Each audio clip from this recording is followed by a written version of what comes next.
Welcome to Design for Change, exploring the future of work with Universal Design Studios and the Office Group for London Design Festival 2020. My name is Sujata Berman. I'm design editor for digital at Wallpaper magazine.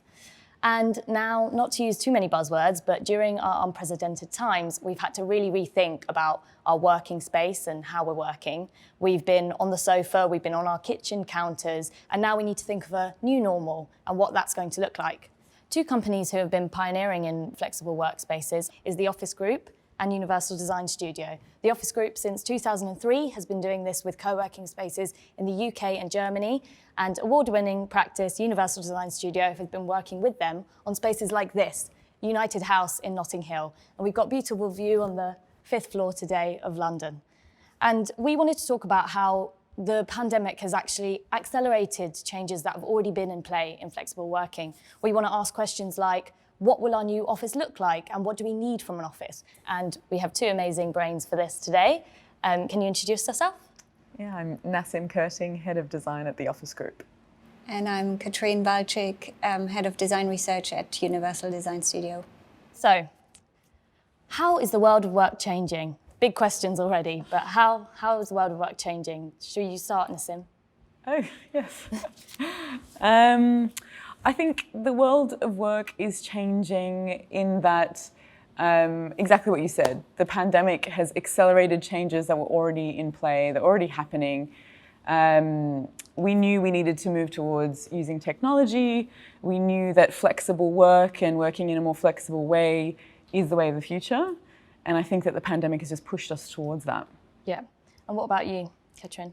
Yes, I think you're totally right. There's more fluidity in the way in which we work, and that's been happening for a number of years now. And the pandemic has definitely accelerated it. So obviously we all had to learn a new skill, that's Zoom and being comfortable with it. But I think it's also brought to light that people want a different work-life balance, and that's also changing, and that's a change that's been happening for a while now, that people feel they want to live a life where work is part of it, but it's not this 9-to-5 idea, it's more an integral part of who we are and what we do in this world. And, you know, thinking about design in that aspect, how has that made you reevaluate how you're thinking about design spaces? The idea of, you know, work-life balance and people maybe wanting to stay home more, does that make you reevaluate how you approach the design of a space? Yeah, we now know that people want to be more flexible. As Christian said, it's not always it's not a 9-to-5 thing anymore. We're noticing in a lot of our clients, they no longer want rows and rows of desks, for example. They want more interesting, different ways of working, different ways of meeting. Maybe more open plan spaces. Yeah, definitely. Because there's a new way to connect now, and I think that's how, you know, some people are a bit more worried about going near each other, and some people are a bit more kind of not as apprehensive about it. So do you think when you're thinking about designing a floor plan, say, are those kind of things coming into play now? Absolutely. Also, like a huge need for acoustics and privacy. The way we're meeting is completely different and shifted because of Zoom. We're creating more spaces that are catering for that and catering for people not being face-to-face. It's something that we're considering all the time with design. Yeah. And what about you, Katrine? I think fundamentally, and this is something that actually the Office Group do really well, is that people need more choices of spaces. So as you said, not everything needs to be just batteries of desks. We are always trying to create a menu of spaces, so there must be spaces for collaboration, there must be spaces for quiet work and downtime. I recently read a really nice expression from Sweden, which is called wild strawberry spaces, which are little secret, maybe unassuming spaces where you can just hide away for a little bit. And that's something, these types of a real choice of different offerings and of different modes of working.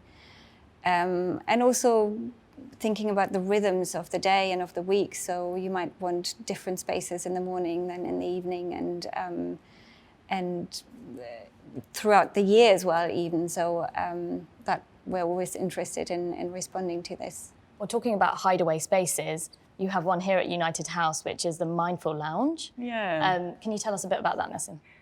So the Mindful Lounge was created as a response to the growing awareness of mental health in the workplace and in our daily lives. So we created the Mindful Lounge with Universal Design Studios. And this lounge it's a sensory sort of escape. There's sound, light installation, and it's a way to really be present in the moment. And yeah, this is another example of another space that you may want to clock out of work for a little while and go to that space. So we're recognizing that work is not so straightforward like it used to be. There should be elements of breaking up your day, and that's a response that we've created. Yeah, and with our office environments now, there's people who have more anxieties about hygiene, and there's a functionality to that. I know you work in the more research side of this. How has that implemented anything that Universal are working on at the moment? I'd say there are short-term measures and long-term thinking, and you sort of have to weigh the two off against each other. And fundamentally, I think the instant thing that can be done lies a lot more on the operational side. So, building trust and making sure that people understand and know that, yes, there will be more regular cleaning, and that, everyone adheres to the new rules. I would always be cautious with to sort of panicky reactions and big changes. I still hope that we'll get this pandemic under control, and even though our lives had changed for more than just a short amount of time, I think I'm not sure if Perspex screens everywhere on your office desk is really the way forward. I think there are other ways where we can move more frugally and make it work with less density and lower occupancy rates. So I think the immediate design moves or solutions have to be considered and have to be really, looked at in a long-term perspective, because we don't want to create lots of rubbish that will have to be taken apart again in 2 years' time. So I think it works together, the operational side and design.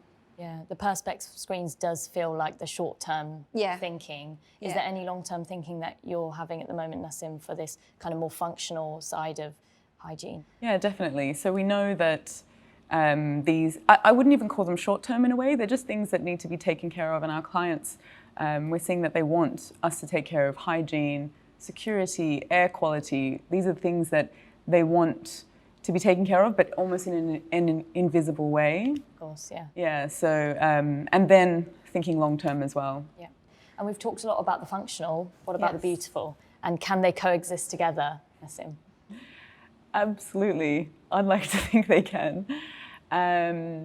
It's kind of what I mentioned previously, in that we want the functional to happen so that the beautiful can almost stand out, is our approach. I'm thinking a lot about the space we designed with Universal Design Studios, Untitled House, and it is the ground floor, for example. It's a multifunction space, and there's so many varieties of settings for people to choose from. Functionally, it really operates really well, but it's not an obvious thing. It's performing without saying it is. Yeah. We've spoken about the hand sanitizers and things like that. There are these immediate things that we want to implement, but beyond that, people want to be in really lovely spaces. We've been working from home for so long. We've been in relaxed environments. People love working from home. They also don't like working from home. But we are now competing with home in the sense that our workspaces need to be as comfortable, as lovely, as warm to be in.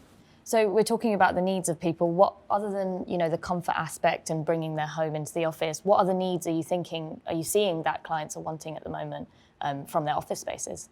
I would say, I've run a few Zoom meetings with Spider-Man on my back, so I have wholeheartedly embraced going back to the office, even though there's only a few of us at the moment. But I think there's something in this fact that by going into the office, we commit an act of, we're committing, we're going to work, and we're in an environment that's well designed, hopefully. That's something that is a great leveler, actually. Is really, offices are intrinsically inclusive and giving access to, great design and resources to everyone who works there. But I also think it's the connection with other people, and we are social animals. We need to come together, and I don't think this is the end of office spaces. And I think offices are competing with the home, but they're also bringing something that the home will never be able to do. And I suspect that many people, when they work at home, maybe have a desk set up that's facing a wall, and that's already, how does it make me feel? What kind of ideas do I have? What kind of thoughts do I have if I constantly just look at my screen and a wall? And I think the office has the opportunity to just give you a different perspective, to bring you together with other people, to make you feel different, make you feel more elated, make you feel, I think that's something that the home definitely can't bring, and the home has got very different advantages. I think it's this idea of fluidity, like you said, you want to go between socializing with people and then having ideas of your home in there too. But there's also an element of privacy. And how do you think spaces can create privacy as well as having a kind of connecting space? I know there's the phone booths at Tog. Yeah, so as well as having a very open plan environment, we're also seeing a lot of our clients demanding private spaces to make phone calls, to do Zoom calls. So it's a whole other level of thinking now, thinking about designing rooms around Zoom, around technology. Interestingly, you had these a lot already. That's something that Tog have been doing for many, many years, because you've realized that people need to have a private phone conversation, and then you get in offices where you don't have that, you get the people skirting around in the staircase talking to their school or whoever. And I think these phone booths are super successful. And then you see people with their laptops just focusing for 2 hours, just having this little bubble to themselves. So I think before we wanted it to almost be like quite a quick phone call or just using the space for a little amount of time. And now we're trying to make them more comfortable and more inviting. And also, as you said, like good background, good lighting, good lighting. The makeup station. So we're talking about all this technology. How is that kind of seamlessly flowing into spaces? Our new technology, how are you making sure that they're seamless in the space? So I think prior to the pandemic, we were already implementing a lot of this technology into our spaces. So our meeting rooms had Zoom, we had these equipped phone booths, we had wireless technology. But I think we've just seen that now there's an increased need for it because people are working from home and they are working from different spaces. So, for example, another thing that we are seeing a lot of is that a lot of our clients are using the different spaces to connect. So we do have over 40 buildings in London, and they're using those different spaces. So some of their team might be in one building and some in another, and they're able to use the technology to communicate, which is really important. I guess the next step in thinking is, because the face-to-face, it doesn't go away, we know that there is a need to connect in a human way, like what you mentioned. So it's about marrying design with that and design, technology, and a human-centered approach. So we've talked about Zoom and technology and how that's helping us connect, but there still is a kind of need for human interaction. Have you found that, Katrin? 100%, and I think as a society, it's not good for us to work in isolation in our little homes, and I think it's really important to come together and to interact and to also burst our physical bubbles. I mean, it's lovely that people have connected more with their immediate neighborhoods through the pandemic, but I think it's also important to break out of your middle class neighborhood where you live and go and see other places, go and see other cultures, other influences. So I think that it's never going to be a black and white scenario where everyone is working from home, nobody's in the office. I think it's just shifted slightly, and we're going to see more that people work less in the office and maybe more from home, Yeah, it feels like a balance almost. But you need both, definitely. Yeah, Yeah, you definitely need both, yeah. A level of flexibility. Like you were just telling me, the office group has been doing some interesting Zoom calls with site visits. Tell me a bit about that. Yeah, just that, because we still need to continue to design, we still need to build buildings.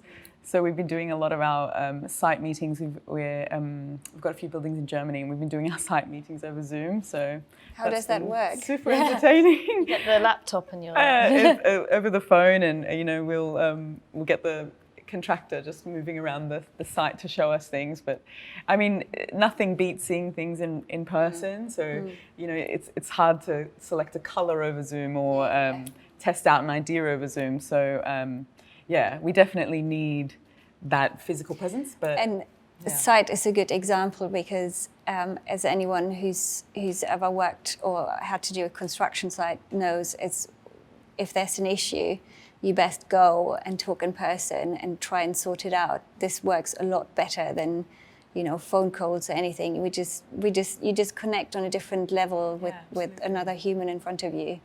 I think it's like you said, the idea of balance. I think there's a space for both of it. There's a space for having the phone calls and the Zoom interaction, and then being in person is a different kind of experience. And I'm just wondering how we can make offices a space that we can persuade people to come to. Is there any other changes that you see can happen to make the office a space that people will want to come back to?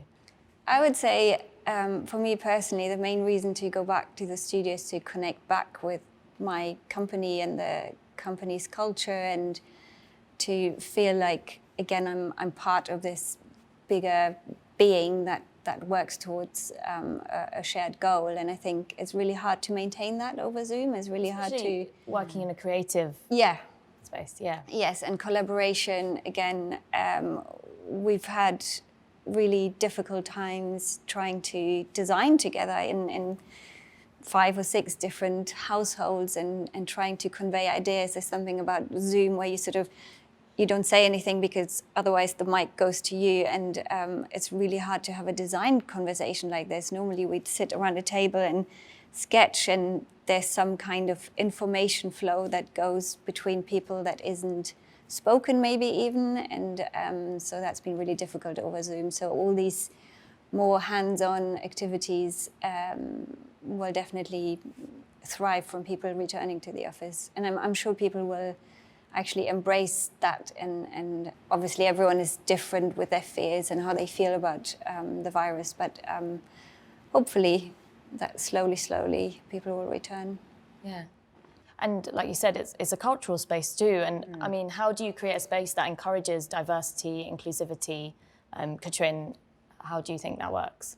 Well, as I said earlier, I think the office intrinsically is more inclusive than everyone working from their varied home setups, and it allows everyone to come in as their professional self, and it gives everyone the same access to resources and to the same well-designed spaces. And I think there's something really strong about it, that you can come from all backgrounds, but you arrive in the office and it's a space, you're yourself, you're a professional person, and you're being respected and treated as that. And I think that's really important. That's really important in how we work with each other, and how everyone gets the same opportunity and the same level to start from. And Nassim, like functionally, how do you think you can have a space that is inclusive for everyone? I know we were talking earlier about designing for women and having spaces that are equal for women and men, and what are your thoughts on that? I think ultimately it needs to be a more diverse group of people that are designing for diversity.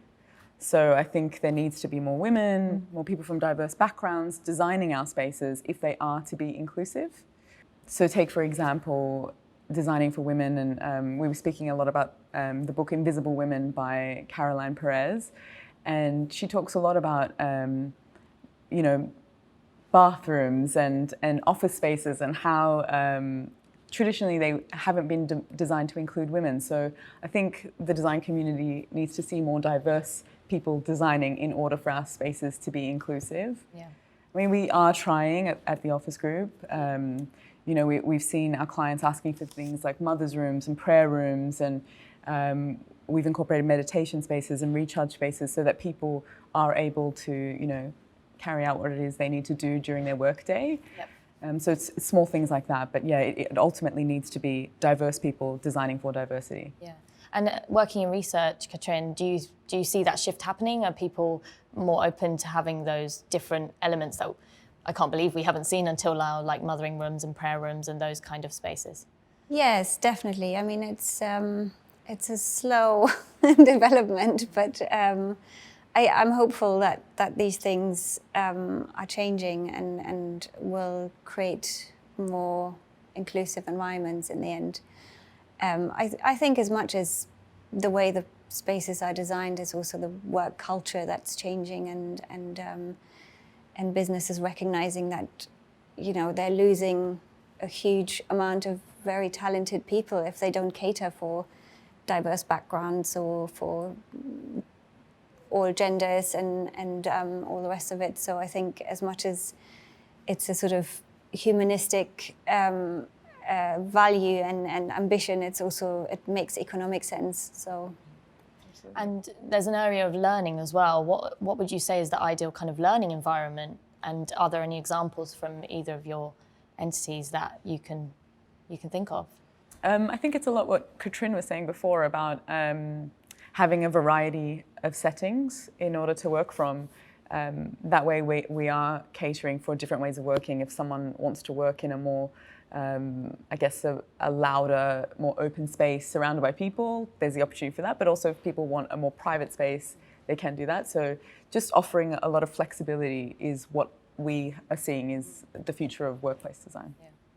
Yeah, I would also add to this that I think we learn best in spaces that we feel good in. So if the spaces that we spend our time in make us feel calm and relaxed and comfortable, but also we have a degree of trust, I think all these things can be achieved with good design. And you asked earlier about functional and beautiful. I think good design is both. And if you think about acoustics, lighting, planting, all these aspects play a part in how you feel in a space, and that can be really beneficial to how someone learns and is open to learning, but also to sharing skills and sharing knowledge. So I think sharing and learning from each other is another thing that's really important in the way forward.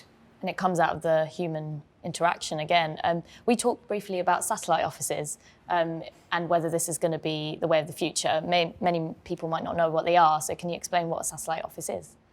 Yeah, I guess it's this idea that we're exploring that people don't want to commute so far to get into their offices. We've seen a lot of our offices that are not in central London are more populated because people don't want to commute so much. It's not something new, but it's something that, for example, in Sweden has been done before. But yeah, just exploring this idea of having offices located closer to people's homes so that there isn't this huge commute. Mm-hmm. There is a quality of life. And during the pandemic, people are able to commute quite easily. Yeah, because it's this idea of people still want to leave the house, but maybe they don't want to leave the house too far. Yeah. And how do these kind of come about? How are these functioning? How can these function? Are they less larger spaces, or are they more, like hub working, so to speak? It probably depends on the type of company or which model you go for. I could imagine that there'll be more co-working spaces local where people from different companies come in and work in a shared space. I could also imagine that if you have a larger company, they might have a central hub like the mothership, and then they've got satellite offices that are just for their company only. Yeah. I think every company and business model will have a different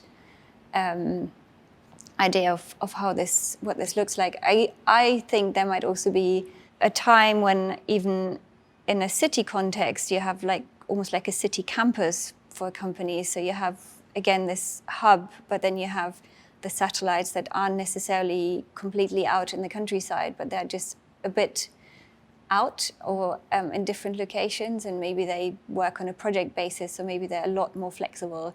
Maybe there's a company that lands some kind of project and they hire this incredible warehouse somewhere, and that will be their satellite office for 6 months, and then they leave again. So I think we might see more flexibility in these satellite or spoke offices. And how do you think the design would work for those? Would they, the mothership be emulating the kind of hub offices, or do you think they're all bespoke?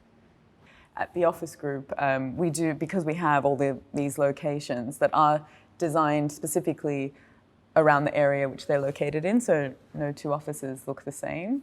And I think that's important, that the space reflects the area in which it's located. But yeah, we are seeing a lot of clients that are moving towards this flexible model, that they want their employees to be able to select from a different building and not work in maybe the one. But yeah, as you said, they might have a mothership location, but with a flexible membership so that they are able to work from any of the offices. But yeah, in terms of design, they are designed all bespokely and created in a way that they are fitting to the area and the context. Have you got some examples, like here we are at United House? Yeah, so this is in Notting Hill, and designed to reflect the diversity and also the area in which it's located. It's eclectic, it's interesting, it's different. So yeah, that's why it's designed in this way. Yeah, and the other most recent one in Embankment as well is the old Met Police Office. Tintagel House Design with the Universal Design Studios. Again, there was nothing like that in the area, and it was designed to be a hub that attracted people. And there's a cafe down there. There's loads of spaces to get together and meet, and also we've got a barber and all these other things. So yeah, exactly that. It's designed for its location. Yeah, it feels like this flexibility again, where you're bringing different elements, like your barbers in your office. Those things are, what people want from the future of offices. So how can the office now adapt to become a space that people actually want to go to, and how can design support this? Are there any examples from the office group? Yeah, I think that the spaces need to be more warm, more inviting, more open, more interesting. I'm thinking specifically about Summit House, for example, which is a really well-known space of ours, designed by Note Design Studios, and as well as catering to private work, it also has like an open environment where people can interact and exchange.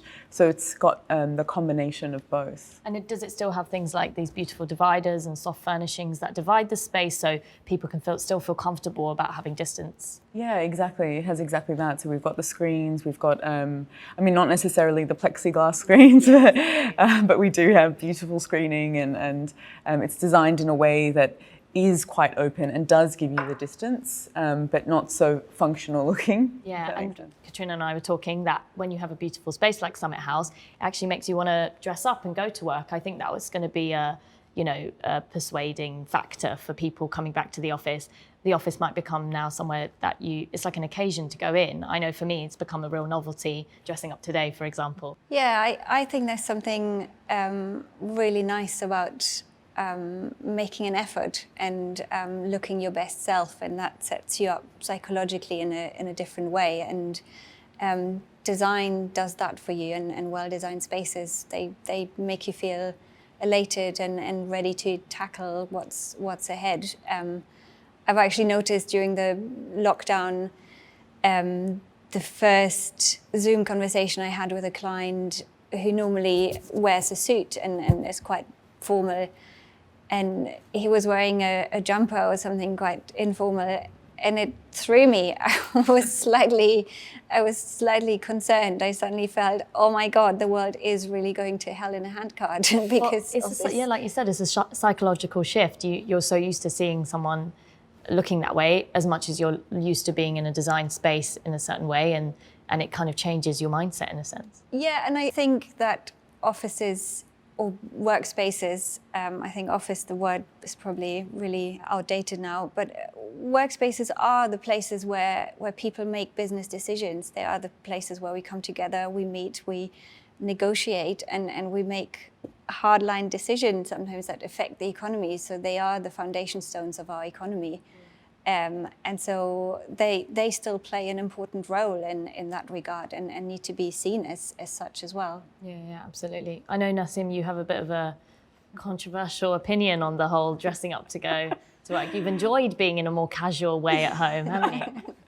I think it's just that, for this however many months, we've just been able to be a bit more relaxed. So I do think that we will see a trend in people wanting their workspaces to reflect that. So not necessarily so formal as they probably were previously, but more relaxed. So there's just a bit more of a blur between home and work.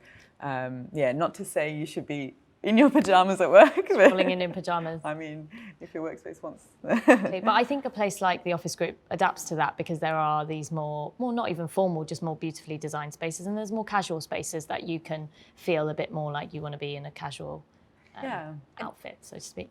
And that also comes down to the type of furniture you're using and, you know, what the seating levels are. So are you sitting around a table and the chairs are hard, or is it a lounge setting where you're sitting a bit lower down and having these more informal meetings with people where you're actually sitting back and that makes a huge difference. We always try to create a good mix of all of these settings. So you might need the slightly more formal one for a different type of conversation, and then you want these more open and relaxed environments for more casual connection. Absolutely. And I think this kind of goes into the kind of working culture question. I know, Katrin, we were talking about how design can also support a positive working culture. How do you think this has worked in the past? And you said there's some examples from UDS. I think our own studio is a really good example of that. We had this amazing opportunity to design our own workspace. So we really focused on expressing our identity and what we are about and what we care about in the design. So whilst it's not an expensive fit out by any stretch, but we focused on, for example, showcasing our processes. So we've put the workshops at the center of our studio. We've put our material library at the center of the studio, which also has moved from being in a basement previously, and now it's this showpiece and centerpiece, and we take our clients through. And because it's beautifully designed, people take care of it, and there's a whole regiment of how you are allowed to put these materials back because it's seen as our working tool. So here as well, design is facilitating a different behavior and ownership. And we've got some spaces which are like a table behind reception, which is used for a variety of things. So sometimes we have client meetings there, sometimes people just have lunch there. There's an opportunity to pin up behind it, but it's just a really lovely table that can be used in many ways. And this really reflects how we work and how fluid our ways of working are. And the other thing is we've also got little hidden away spaces where people can just sit and enjoy the view onto St. Paul's. And we have a library space. So again, it's just creating these different resources and ways where people can work together or individually. I like this idea of identity and designing for different identities, and we can see already you enjoy dressing up to go to work, and then maybe you want a more casual stance, like we said. I think the office group adapts to that kind of catering for different identities, don't you think, Nassim? Definitely. So our buildings, each one, as I mentioned previously, are designed for the context in which the building is located. But that being said, aside from the main areas that are shared, that have a similar sort of look and feel, the offices we've left for our clients to design how they wish, in a way that they do have the flexibility to change the design, to adapt, to move it around. So yeah, it's a big part of what we do, to give our clients the opportunity to express themselves and to have their own brand identity within one of our buildings. It's a big part of how we approach our design. Yeah, that's a nice touch to be able to identify and it not just be one, you know, as much as these lounge spaces are amazing, you can have your own identity placed on one of the spaces. So over the pandemic, have you found any of the office group locations be more popular than others? Yeah, interestingly, a lot of the locations that are out of central London are the most popular. So Lyric Square in Hammersmith, for example, has been hugely popular during the pandemic because it means that people can either cycle from home or walk from home to get there. So yeah, a lot of the buildings that aren't really centrally located are the ones that seem to be more visited. Yeah, and easier popular. to get to. And here we are at United House as well. You mentioned that was another one. It just opened in June and also in a residential area. Yes, we opened our building during the pandemic, which has been interesting. But yes, it's located in Notting Hill, the residential area. And yeah, we're finding that people gravitate towards these spaces that are closer to home. Yeah, definitely. And we were having a chat about the kind of local residential working spaces being something that you've been working on as well, Katrin. Yeah, we, very interestingly, we've been working on a scheme for Ballymore, the developer, and they have this large housing scheme in Canary Wharf. And interestingly, the whole project is sort of geared towards families. And we've been designing the amenity spaces, so the ground floor and a few levels up. Spaces that are shared between the residents, and one of the key areas that have been designed are home offices. So they call it home working, and it's basically an area, you could call it a co-working area for all the residents. So that's already integrated into the offer of the building, and I find that super interesting because it's really reflecting new life models and cultural shifts. Like this kind of idea of co-living and living where you know, your working spaces as well, even though you've got a level of distance to it. Well, thank you both. It was lovely to speak to you. Yeah, you too, thank you. It was a great conversation. I think we've touched on a lot of aspects of what maybe the future of work will be. I think there's a big role for designers to support positive change, and we want to keep the conversation going.